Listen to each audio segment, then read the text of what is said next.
Well otaku fans, तो आज मैं जिस एनिमे के बारे में आपको बताने जा रहा हूँ उसका हाइप इतना है कि आप सभी ने उसका नाम तो सुना ही होगा, साकामोटो डेज। लेकिन उससे पहले मैं आप सभी से एक सवाल पूछना चाहता हूँ, क्या होता अगर आप साकामोटो की जगह होते? मतलब दुनिया भर के हिटमैन आपकी जान के पीछे पड़े, तो क्या आप उन सब से बच पाते?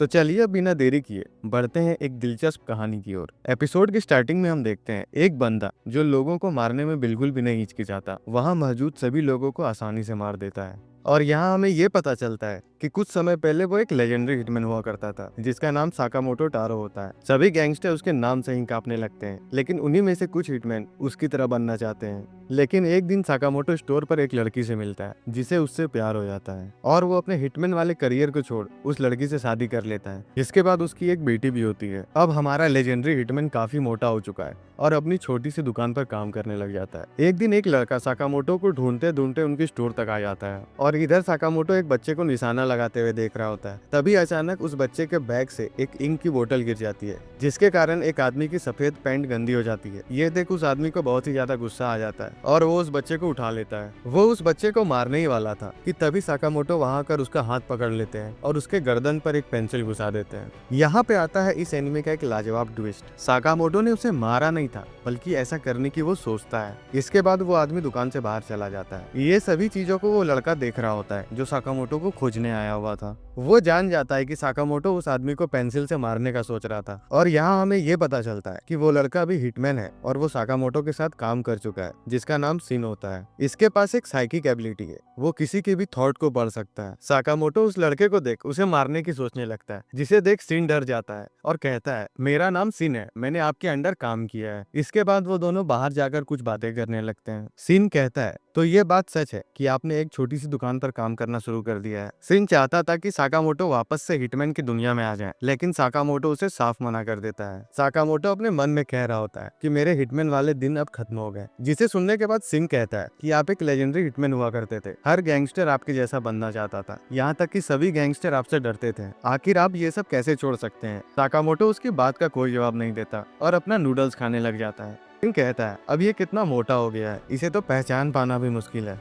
और अपने पैकेट से सिगरेट निकालकर उसे जलाने लगता है। तभी साकामोटो बिजली की रफ्तार से उसका सिगरेट काट देता है और उसे नो स्मोकिंग की बोर्ड दिखाता है। साकामोटो की स्पीड देख सिन ये बात समझ जाता है कि भले ही वो मोटा हो गया है, लेकिन अब भी वो उतना ही खतरनाक है। अगर वो चाहे तो सिन को एक ही झटके में आसानी से मार देगा। तभी वहाँ एक डिलीवरी वाला आता है और साकामोटो को उसका सामान देकर उसकी मदद मांगता है। सिन यहाँ पर ये सोचने लग जाता है कि शायद साकामोटो अभी भी किसी मिशन पर है और एक आम आदमी होने का दिखावा कर रहे हैं, लेकिन ऐसा कुछ भी नहीं होता, क्योंकि उस डिलीवरी मैन को साकामोटो की मदद इसलिए चाहिए थी ताकि वो अपना पेड़ कटवा सके। यहाँ सिंह को ये मालूम होता है कि साकामोटो टाउन में सभी लोगों की मदद करता है और इस टाउन के सभी लोग साकामोटो को पसंद करते हैं। इतने बड़े हिटमैन को ऐसे चंगू मंगू काम करते देख सिंह को गुस्सा आ जाता है और कहता है कि मेरे नजरों में साकामोटो आपकी रिस्पेक्ट कम हो गई है। इसके बाद वो अपनी कार में जाकर बैठ जाता है और सोचने लगता है कि पूरे 5 साल बाद मैं साकामोटो से मिला हूँ, लेकिन वो आज भी कितने कूल है। भले ही उनका शरीर मोटा हो गया, लेकिन उनकी टेक्निक और उनका ऑरा अभी तक कम नहीं हुआ। बस वो फिर से उसके साथ काम कर पाता।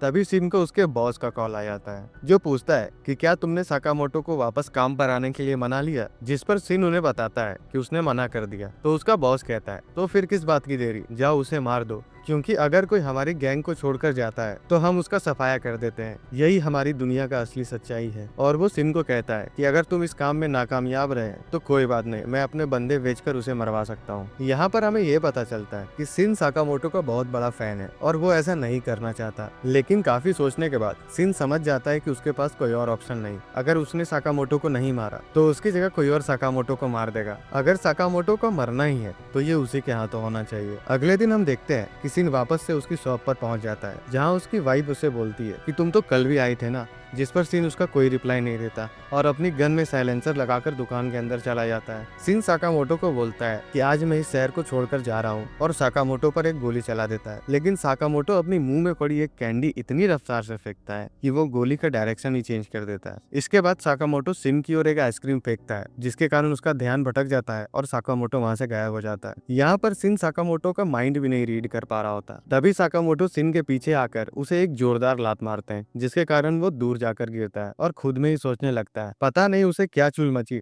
जो सीधा साकामोटो से वो भिड़ने आ गया। इसके बाद सिन बेहोश हो जाता है। जब उसे होश आता है तो वो खुद को साकामोटो के घर में पाता है जो कि स्टोर के ऊपर वाले फ्लोर में थी। साकामोटो सिन को अपने साथ डिनर पर बैठाता है लेकिन सिन को समझ नहीं आ रहा होता कि वो लोग ऐसा कर क्यों रहे हैं। वो सोचता है कहीं इन्होंने खाने में जहर तो नहीं मिला दिया। लेकिन जब सिन पहला बाइट लेता है तो उसे वो खाना बहुत ज्यादा अच्छा लगता है। शायद उसने कई दिनों से घर का खाना नहीं खाया था। सिन यहाँ पर ये समझ जाता है कि साकामोटो ने इन्हीं छोटी छोटी खुशियों के लिए वो काम छोड़ा था। डिनर करने के बाद सिन साकामोटो को थैंक यू बोलता है और वहाँ से जाने लगता है। तभी साकामोटो उसे एक बोर्ड दिखाता है जिस पर लिखा हुआ था थैंक यू, यहाँ फिर जरूर आना। सिन अब अपने बॉस के अड्डे पे पहुंच जाता है जहाँ उसका बॉस उस पर बहुत ज्यादा गुस्सा कर रहा होता है और कहता है तुम एक आदमी को नहीं मार पाए। अब सिन अपना सर बॉस के सामने झुकाकर साकामोटो को बख्श देने की भीख मांगता है क्योंकि वो अब अपनी फैमिली के साथ बहुत ज्यादा खुश है। ये सुनकर वहाँ मौजूद सभी लोग जोर जोर से हंसने लगते हैं। फिर उसका बॉस बोलता है साकामोटो ने अंडरवर्ल्ड की दुनिया का नियम तोड़ा है, उसको तो मरना ही होगा। जिस पर सिन बोलता है कि उसके जगह तुम मुझे मार दो लेकिन साकामोटो को छोड़ दो। जिस पर उसका बॉस कहता है चलो ठीक है, अगर तुम मर गए तो हम लोग साकामोटो को छोड़ देंगे। और अपने मन में सोचने लगता है कि मरने के बाद इसे क्या पता कि साकामोटो को मैं जाने देने वाला भी हूँ या नहीं। उसकी ये मन की बात सिन पढ़ लेता है और उस पर सीधा गोली पॉइंट कर देता है जिसके बाद इन लोगों में फाइट शुरू हो जाती है। इधर साकामोटो अपनी दुकान में बैठ ये सभी बातों को सुन रहा होता है। जिसके बाद वो एक बटन दबाता है और हम देखते हैं कि एक सीक्रेट दरवाजा खुलता है जिसमें बहुत सारी गन्स होती है। साकामोटो उन सभी गन्स में एक इलेक्ट्रिक गन को लेता है और सिन के पास चला जाता है। इधर सिन किसी तरह अपनी जान बचा रहा होता है क्योंकि वो आसपास के लोगों की माइंड पढ़ सकता है जिसके कारण वो आसानी से छुप पा रहा था। उसका बॉस ये बात नोटिस कर लेता है और अपने सभी लोगों से कहता है कि तुम उसके नजदीक मत जाना वरना वो तुम्हारे थॉट्स को पढ़ लेगा। कोशिश करो कि तुम सभी दूर रहकर ही उसे निपटा दो। इधर सिन की बुलेट्स भी खत्म हो जाती हैं जिसके बाद उसे 3 लोग घेर लेते हैं और उसे मारने ही वाले होते हैं कि तभी पीछे से साकामोटो की एंट्री होती है। वो अपने इलेक्ट्रिक गन से उन तीनों को शॉक लगा देता है जिसके कारण वो वहीं बेहोश हो जाते हैं। साकामोटो को वहां देख सिन और उसका बॉस पूरी तरह से शॉक हो जाता है। वो सभी लोग साकामोटो को मारने आते हैं लेकिन साकामोटो अपने साथ लाए गए चॉपस्टिक से ही उन्हें मार रहा होता है। यहाँ तक कि साकामोटो अपनी चॉपस्टिक की मदद से उनके द्वारा चलाई गई गोलियों को भी पकड़ ले रहा होता है और अपनी इंसेन स्पीड से सभी को पेलने लगता है। भले ही अब वो मोटा हो चुका है लेकिन उसमें ताकत की कोई कमी नहीं।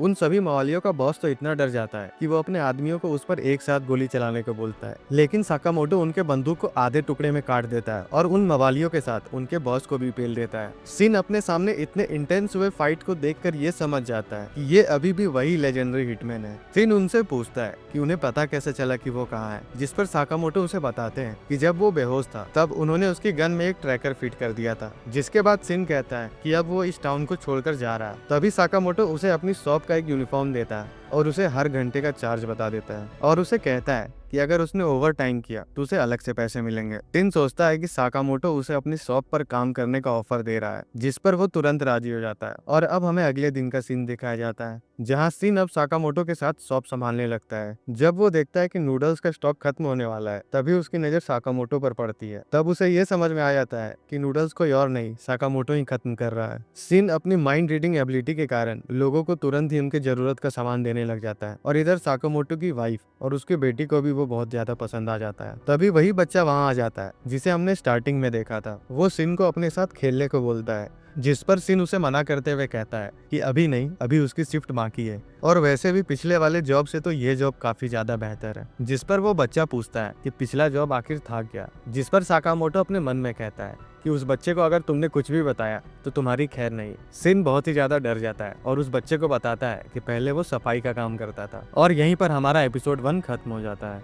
एपिसोड 2 के एक्सप्लेनेशन के लिए हमारे चैनल को सब्सक्राइब करें और इस वीडियो को लाइक और शेयर करना ना भूलें।